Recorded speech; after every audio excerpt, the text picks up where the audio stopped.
Hi friends, good morning. ಇವತ್ತು ಭಾನುವಾರ, so ಬೆಳಗ್ಗೆನೇ ಎದ್ದು ಕಾಫಿ ಮಾಡ್ಕೊಂಡು ಕುಡಿದು ಸೊ ಆಮೇಲೆ ನಾಷ್ಟಕ್ಕೆ ಬಂದು ಪಲಾವ್ ಇಟ್ಟಿದ್ದೆ ಫ್ರೆಂಡ್ಸ್. ಪಲಾವ್ ಮಾಡ್ಕೊಳ್ಳೋಣ ಅಂತ ತುಂಬ ದಿನ ಆಗಿತ್ತು ಈ ನಡುವೆ ಪಲಾವ್ ಮಾಡಿ. ಸೊ ಅದಕ್ಕೆ ಪಲಾವ್ ಮಾಡೋಣ ಅಂತ ಪಲಾವ್ ಇಟ್ಕೊಂಡು ಹಾಗೆ ನಮ್ಮ ಮನೆಯವ್ರ ಬಾಕ್ಸು ಕೂಡ ರೆಡಿ ಮಾಡಿದ್ದೆ. ಸೊ ಅನ್ನ ಮತ್ತು ರಸಮ್ ಮಾಡಿದ್ದೆ, ಆರಲಿ ಅಂತ ಬಾಕ್ಸ್ ಹಾಕಿ ಇಟ್ಬಿಟ್ಟಿದ್ದೀನಿ. ಆಮೇಲೆ ಪಲಾವ್ ಕೂಡ ನೀರು ಹಾಕಿ ರೈಸ್ ಹಾಕಿ ಇಟ್ಟಿದ್ದೆ, ಅದು ಕೂಡ ಕುದೀತಾ ಇದೆ. ಸೊ ಈಗ ಲಿಡ್ ಕ್ಲೋಸ್ ಮಾಡಿ ಒಂದು ವಿಸಿಲ್ ಕೂಗಿಸ್ಕೊಂಡ್ರೆ ಸೊ ಪಲಾವ್ ರೆಡಿಯಾಗುತ್ತೆ. ನಮ್ಮ ಮನೆಯವ್ರಿಗೆ ರೆಡಿ ಆಗೋದಕ್ಕೆ ಹೋಗಿದ್ದಾರೆ. ಸೊ ಅವರು ರೆಡಿಯಾಗಿ ಬಂದಿದ ತಕ್ಷಣ ಪಲಾವ್ ಹಾಕ್ಕೊಟ್ಟು ಅವರು ನಾಷ್ಟ ಮಾಡಿಕೊಂಡು ಈಗ ಕೆಲ್ಸಕ್ಕೆ ಹೊರಡ್ತಾ ಇದ್ದಾರೆ. ಫ್ರೆಂಡ್ಸ್, ಬೆಳಗ್ಗೆ ಹೆಂಗೆ ಕಾಯ್ತಾ ಇದ್ದಾನೆ. ಏನಮ್ಮ ಬಾ, ಅವ್ರಿಗೆ ಬಿಸ್ಕೆಟ್ ಹಾಕ್ತೀನಿ, ತಿನ್ಕೊಂಬಿಡು, ತಿನ್ಕೊ. 3 ಬಂದ್ಬಿಟ್ಟೈತಾ? ಪರವಾಗಿಲ್ಲ. ಬೀನ್ಸ್ ನಾರ್ಮಲ್ ಬೀನ್ಸ್ ಇದು, ಪರವಾಗಿಲ್ಲ. ಕಾಣಿಸ್ತಾ ಇದೆಯಾ? ಇರಲಿ. ಕರೆಕ್ಟ್. ಅವರೆಕಾಯಿ ಇದು ರೇ ಬಿಸ್ಕೆಟ್ ಹಾಕಿದ್ರೆ ತಿಂದ ಹೋದ ಅಷ್ಟೇ. ತುಂಬ್ತು ಹೋದಪ್ಪ ಅಷ್ಟೇ. ನೀನು ಅವನಿಗೆ ಬಾಯ್ ಬಾಯ್. ಸೊ ಫ್ರೆಂಡ್ಸ್, ಈಗ ನಮ್ಮ ಮನೆಯವರು ಕೆಲ್ಸಕ್ಕೆ ಹೋದ್ಮೇಲೆ ನಾನು ತಟ್ಟೆ ಸ್ಟ್ಯಾಂಡ್ ಕ್ಲೀನ್ ಮಾಡ್ಕೊಳ್ಳೋಣ ಅಂತ ಅದೆಲ್ಲ ತಗೊಳ್ತಾ ಇದ್ದೀನಿ. ಅದು ಪೇಪರೆಲ್ಲ ತೆಗ್ದು ಸೊ ತೊಗೊಂಡೋಗಿ ತೊಳೆದು ಈಗ ಗಾಳಿಗೆ ಇಟ್ಬಿಟ್ಟು ಆಮೇಲೆ ಒರೆಸ್ತಾ ಇದ್ದೀನಿ ಫ್ರೆಂಡ್ಸ್. ತೊಳೆಯೋದು ವಿಡಿಯೋ ಶೇರ್ ಮಾಡ್ಕೊಳಕ್ಕಾಗಿಲ್ಲ, ಸಿಕ್ಕಾಬಿಟ್ಟೆ ಲೇಟ್ ಆಗ್ತಾಯಿದೆ ವಿಡಿಯೋ ಮಾಡ್ಕೊಂಡು ಮಾಡೋಷ್ಟರಲ್ಲಿ. ಸೊ ಇಲ್ಲಿ ಇಟ್ಟಿದ್ನಲ್ಲ, ಸೊ ನೀರು ಹಾಗೆ ಬಿಟ್ಟರೆ ಸೊ ಅದು ತುಕ್ಕಿಡ್ದಂಗೆ ಆಗಿಬಿಡುತ್ತೆ. ಸೊ ಅದಕ್ಕೋಸ್ಕರ ಒರೆಸ್ಕೊಳ್ತಾ ಇದ್ದೀನಿ. ಸೊ ಇದು ಬಂದು ತುಂಬ ಅಂದರೆ ತುಂಬ ಹಳೆಯದು ಫ್ರೆಂಡ್ಸ್.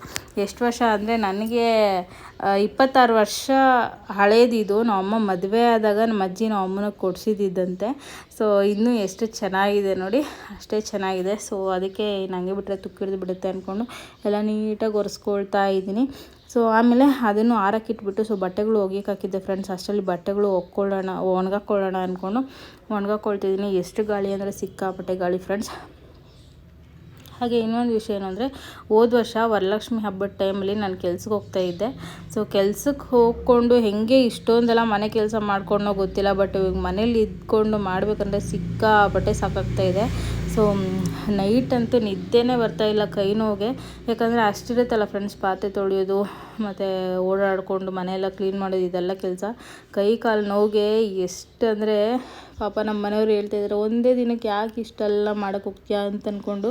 ಸೊ ಇನ್ನೇನು ಹಬ್ಬ ಹತ್ರ ಬರ್ತಾ ಇದೆ ಫ್ರೆಂಡ್ಸ್, ಏನು ಮಾಡೋದು ಅಂತ ಗೊತ್ತಾಗ್ತಾ ಇಲ್ಲ. ಸೊ ಅದಕ್ಕೆ ಪಟ ಅಂತ ಮಾಡ್ಕೊಳ್ತಾ ಇದ್ದೀನಿ.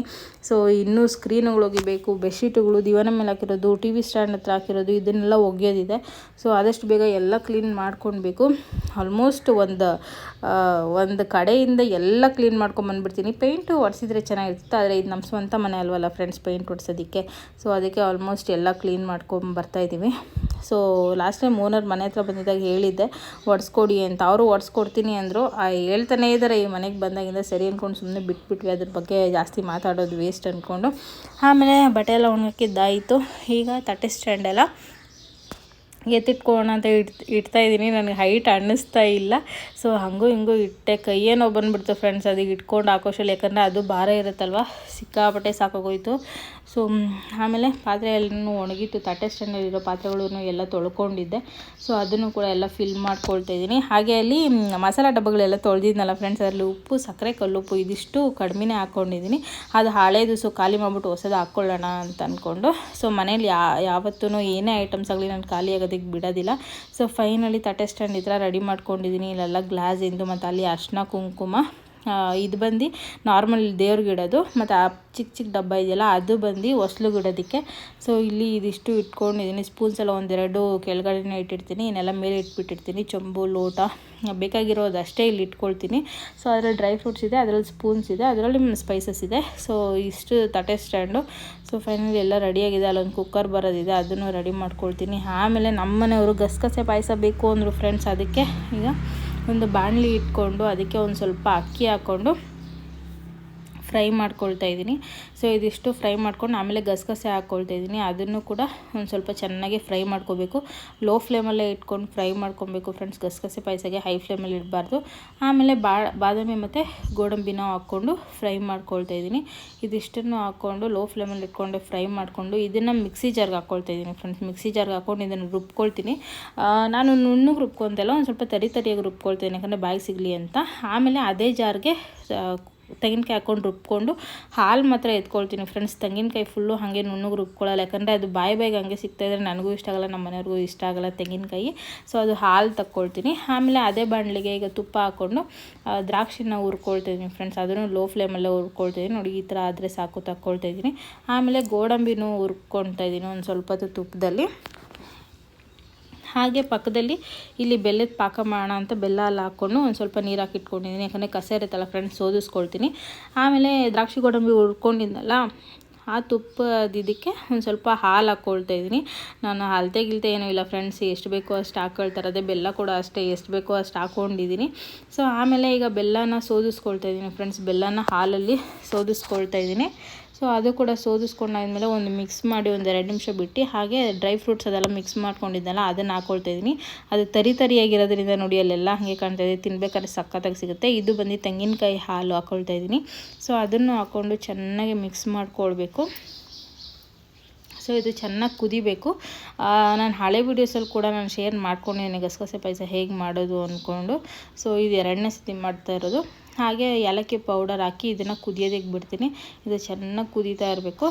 ನೋಡಿ ಈಗ ಕುದೀತಾ ಇದೆ. ಕುದಿಬೇಕಾದ್ರೆ ಇದು ಏನಾದರೂ ಚೆಲ್ಲೋಗಿಬಿಟ್ರೆ ಟೇಸ್ಟ್ ಹೋಗಿಬಿಡುತ್ತೆ ಫ್ರೆಂಡ್ಸ್. ತುಂಬ ಚೆನ್ನಾಗಿರುತ್ತೆ. ಆ್ಯಂಡ್ ನಮ್ಮನೆಯವ್ರಿಗೆ ನಿದ್ದೆ ಕಡಿಮೆ ಫ್ರೆಂಡ್ಸ್, ರಾತ್ರಿ ಹೊತ್ತು ಅವ್ರು ನಿದ್ದೆನೇ ಮಾಡೋದಿಲ್ಲ.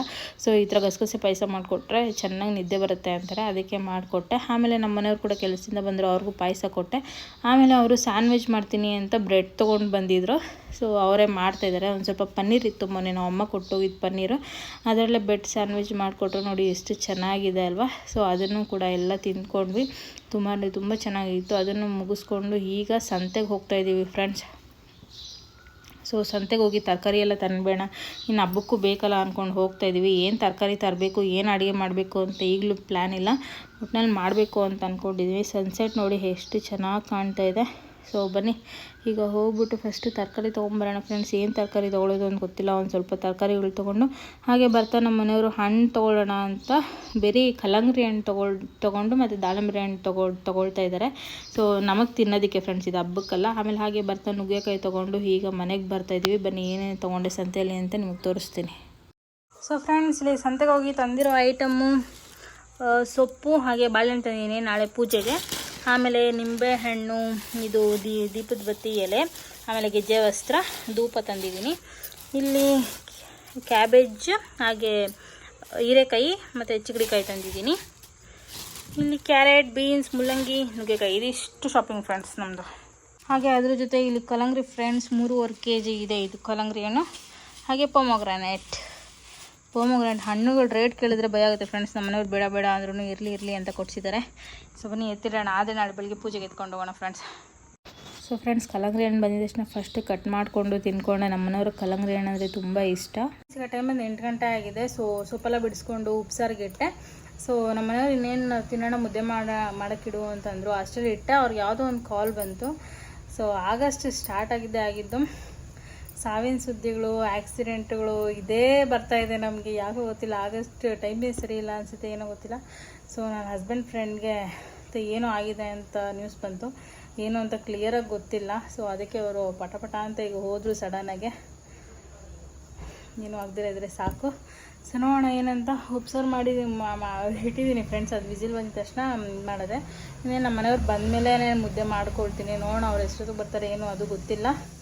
ಸೊ ಬನ್ನಿ ನೋಡೋಣ ಏನು ಕತೆ ಏನು ಅಂದ್ಕೊಂಡು. ನಾಳೆ ಬಂದು ನಾಗರ ಪಂಚಮಿ ಫ್ರೆಂಡ್ಸ್, ಬೆಳಗ್ಗೆನೇ ದೇವಸ್ಥಾನಕ್ಕೆ ಹೋಗಬೇಕು ಅಂತ ಎಲ್ಲ ಪೂಜೆಗೆಲ್ಲ ರೆಡಿ ಮಾಡ್ಕೊಂಡೆ. ನಾಳೆ ಬೆಳಗ್ಗೆ ದೇವಸ್ಥಾನಕ್ಕೆ ಹೋಗಬೇಕು ನಾಗರಕಲಕ್ಕೆ ಪೂಜೆ ಮಾಡೋಕ್ಕೆ ಅಂತ. ಹೋದ ವರ್ಷ ಬೆಳಗ್ಗೆನೇ ಹೋಗಿ ಪೂಜೆ ಮಾಡಿದ್ನಲ್ಲ ಫ್ರೆಂಡ್ಸ್, ಎಲ್ಲರಿಗಿಂತ ಮುಂಚೆ. ಈ ಸತಿನೂ ಹಾಗೆ ಮಾಡಬೇಕು ಅಂತ ರೆಡಿ ಮಾಡ್ಕೊಂಡಿದ್ದೀನಿ. ಸೊ ಗೊತ್ತಿಲ್ಲ ಬೆಳಗ್ಗೆ ಎಷ್ಟೊತ್ತಿಗೆ ಹೋಗ್ತೀನಿ ಅಂತ. 3 ಗಂಟೆಗೆ ಅಲಾರಾಮ್ ಇಡ್ತೀನಿ. 3 ಗಂಟೆ 3:30 ಇಟ್ಟು ನಾನೊಂದು 4 ಇಲ್ಲ ಫ್ರೆಂಡ್ಸ್ 3 ಗಂಟೆಗೆ ಇಡ್ತೀನಿ. ನಾನು 4 ಗಂಟೆ ಅಷ್ಟಲ್ಲಿ ರೆಡಿ ಆದ್ರೆ, ನಮ್ಮ ಮನೆಯವರು ಒಂದು 4:45 ಅಷ್ಟಲ್ಲಿ ರೆಡಿ ಆದ್ರೂ ಬ್ರಾಹ್ಮಿ ಮುಹೂರ್ತ 4:45 5 ಗಂಟೆಗೆಲ್ಲ ಪೂಜೆ ಮಾಡ್ಕೊಬರ್ಬೋದು. ಸೊ ನೋಡೋಣ ಏನಾಗುತ್ತೆ ಅಂತ ಬನ್ನಿ. ಸೊ ಫ್ರೆಂಡ್ಸ್, ಇಲ್ಲಿ ಸೊಪ್ಪಿಂದ ಉಪ್ಸಾರು ಮಾಡೋಣ ಅಂತ ಮಾಡಿದ್ದೆ. ಸೊ ಪಲ್ಯ ಕೂಡ ರೆಡಿಯಾಗಿದೆ, ಹಾಗೆ ಸಾರು ಕೂಡ ರೆಡಿಯಾಗಿದೆ. ಸೊ ಇನ್ನೇನು ನಮ್ಮ ಮನೆಯವ್ರು ಬಂದರೆ ಮುದ್ದೆ ಮಾಡ್ಕೊಳ್ಳೋದು. ಫೈನಲಿ ಅವ್ರು ಬಂದರು 10:30ಗೆ. ಸೊ ಆವಾಗ ಮುದ್ದೆ ಮಾಡಿ ಸೊ ಹಾಕ್ಕೊಟ್ಟೆ. ಉಪ್ಸಾರು ಅಂತೂ ತುಂಬ ಚೆನ್ನಾಗಿತ್ತು. ಸೊ ಫ್ರೆಂಡ್ಸ್, ಈ ವ್ಲಾಗ್ ಇಷ್ಟ ಇರುತ್ತೆ. ವ್ಲಾಗಿಗೆ ಎಂಡ್ ಮಾಡ್ತಿದ್ದೀನಿ. ಯಾರೆಲ್ಲ ವಿಡಿಯೋ ನೋಡ್ತೀರೋ ಅವರೆಲ್ಲರಿಗೂ ಥ್ಯಾಂಕ್ ಯು ಸೋ ಮಚ್.